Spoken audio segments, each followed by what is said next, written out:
ஏன்னா பரியாசம் பண்ணுறவங்க இருந்தால் மற்றவங்களே சொல்கிறாங்க, வாங்க உட்காந்து பேசுவோன்றாங்க. People encourage scornful people.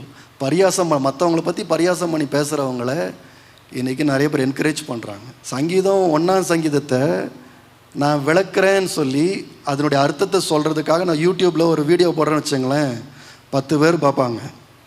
அதை தூக்கி போட்டுட்டு எவனையோ ஒருத்தனை நான் கிண்டல் பண்ணி ஒரு வீடியோ போட்டேன்னு வச்சுங்க, 1000 பேர் உடனே லைக் போடுவாங்க. என்னது லைக் அண்ட் ஷேர் சப்ஸ்கிரைப் கூட பண்ணுவாங்க, காசு கூட அனுப்புவாங்க, இன்னும் நிறைய கிண்டல் பண்ணு.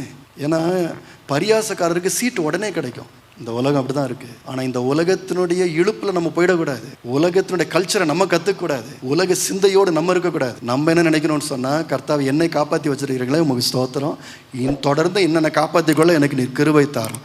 நான் நிற்பதும் நிர்மூலமாக இருப்பதும் என்னது என்னுடைய பலன் இல்லை, சுத்த கிருபை.